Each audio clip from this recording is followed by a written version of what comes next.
What's up guys, Mike here, and right now we're in kind of a dead time for basketball. The NFL season's about to start, Madden just came out, and I honestly understand why people aren't as interested in basketball now as they usually are. Which is why I've seen a lot of you guys asking me to do NFL content. But the thing is, I really don't want to make full-on NFL videos. I mean, that's not my expertise. I know basketball, I'm confident in my basketball knowledge, and that's why this is a basketball channel. But with that said, I think I found a cool way to merge both the NBA and NFL in one video. So today we are going to be looking at 4 NBA stars who could have played in the NFL. Now, of course, all of these players eventually did give up football for basketball, but what if they didn't? Number 4, Allen Iverson. When discussing the best athletes in the history of the world, Allen Iverson has to be in the discussion. Now, this seems like an out there statement, but let's really think about this. Listed at 6 foot tall, Iverson was at least an inch or two shorter, and still, this lack of height did not stop him from becoming the MVP of the National Basketball Association.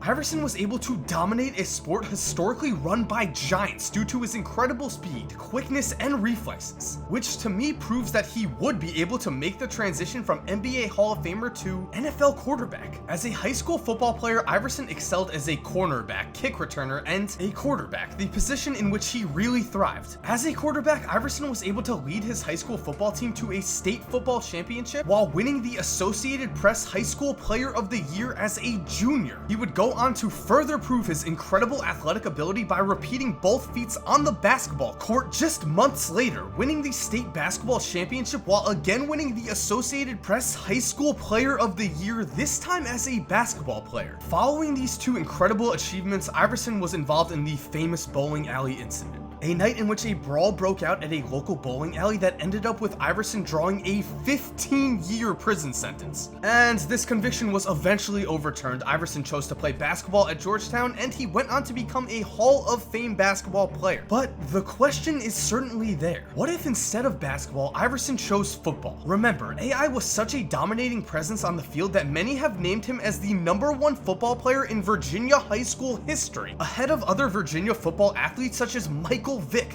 which is fitting because as a quarterback, Iverson demonstrated many of the skills that would eventually turn Vick into an NFL star with the Falcons. Iverson was able to scramble for 70-yard touchdowns, to throw 50-yard bombs off the run. He had the swagger to captivate a national audience. He had the leadership ability to run an NFL offense. Instead, he settled for a Hall of Fame basketball career and a MVP trophy. Not exactly the worst choice in the world, but still, you just have to wonder. Number 3, Shaquille ONeal. At 7'1", 300 pounds, Shaquille ONeal established himself as one of the best centers in the history of the NBA. A 15-time All-Star, 4-time champion, and 1-time MVP, Shaq etched his name into NBA history with a bruising, athletic style of play. And when considering Shaq as a football player, don't think of the Lakers and Heat Shaq, the one who sacrificed some of his athleticism for extra pounds that would allow him to bang more in the post. No, when considering football Shaq, let's remember the #1 pick out of LSU who played for the Magic, the 7-footer who moved like a guard and had the hands of a wide receiver, or should I say a tight end, because that's what Shaq played as a high school athlete in Texas. ONeal dominated both the football field and the basketball court as a 7-foot beast. As he described it, no line play for me, no. Tight end. I would have been a tight end if I kept playing too, because of my exceptional hands and foot speed. But my junior year, of course, I was all world. Some little scrawny dude hit me in the knee after I'd scored, and that was it. Done. I thought $2 million a year to play football or 80 to 100 million to play basketball. This is what we call a no-brainer. And that's what eventually derailed the potentially greatest tight end in NFL history. Well, that and the money a player could make in the NBA. When looking at his potential future, Shaq saw the absurd money that even backup centers were pulling in, eventually deciding that basketball was a much safer choice for his future. In fact, on the Dan Patrick Show, Shaq even cited the absurd contract that the Atlanta Hawks offered John Koncak, a career backup, as his main motivation for quitting football. Now, Koncak signed this contract while Shaq was in LSU, so he may be remembering the wrong huge contract here. But the idea is still there. If football paid more than basketball, it's possible that Shaq would have pursued pursued a career as the tallest tight end in NFL history, where he surely would have shined. And you're still not convinced? Well, in the current NFL, Gronk breaks NFL game plans with his incredible height, speed, and jumping ability out of the tight end position. He stands at 6'6" and measured in with a 33.5-inch vertical leap at the combine. Shaq, on the other hand, stands at 7'1" and had a 36-inch vertical leap as an NBA prospect. Even if he was a step slower than Gronk, which is debatable, Shaq would surely make up this advantage with a 7-inch advantage in height and a 2.5-inch advantage in vertical leap.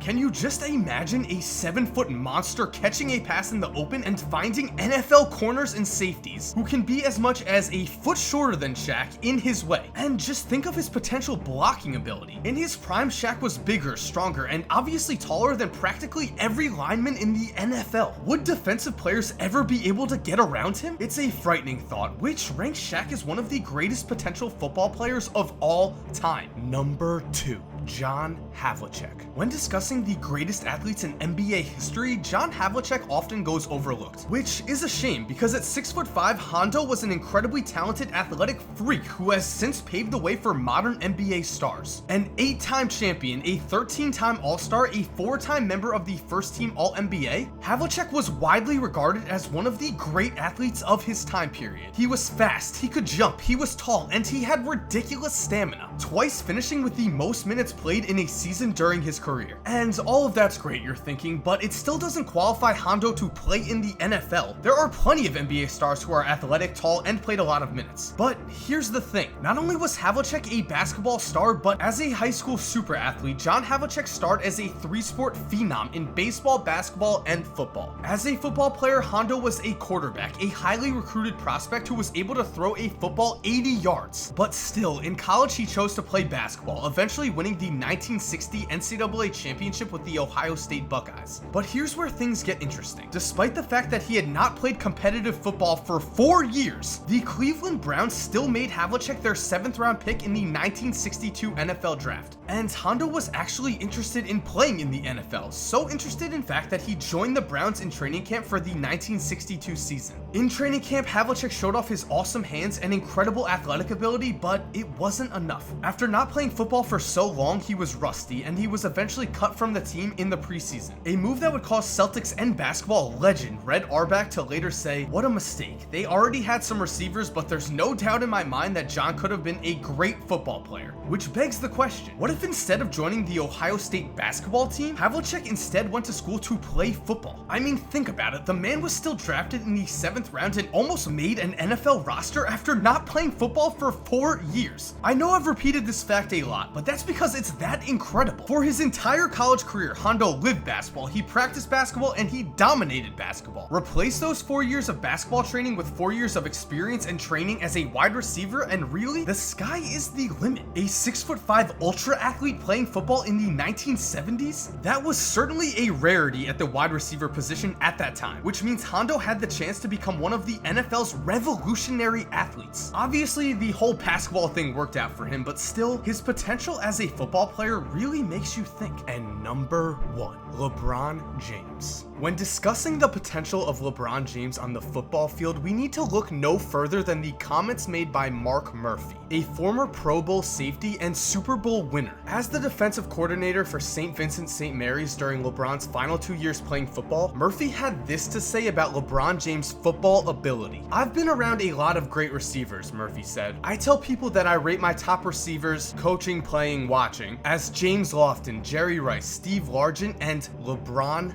James. People laugh at me, but it's true. The kid had everything you could want." And so Murphy declared that the top 4 wide receivers he had ever seen were 3 Hall of Famers and LeBron James. Now at first this might seem crazy, but when you really think about it, is it that crazy? I mean, let's look at the facts. As a sophomore and junior in high school, LeBron played as a wide receiver on his high school's football team. In these 2 years, he was named first team All-State and was offered a full scholarship to Notre Dame his sophomore year by Urban Meyer.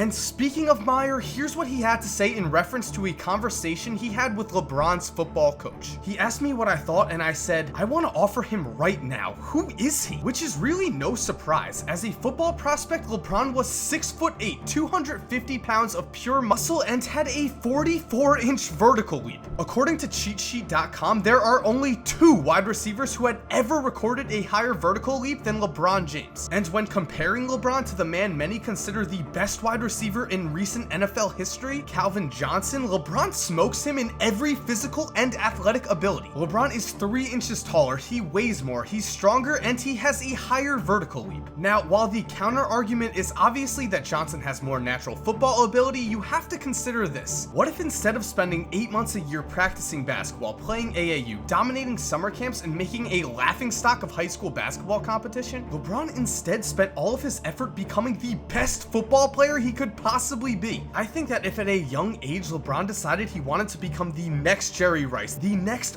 best wide receiver in NFL history, he could have done it. The physical tools were obviously there, as demonstrated by his combine numbers for the NBA. The football skills were there too, as demonstrated by his selection as first-team All-State as a 15-year-old sophomore. Really, all LeBron needed to dominate in the NFL was the mindset that he wanted to become the next NFL star, which, to be honest, would make a pretty great what if.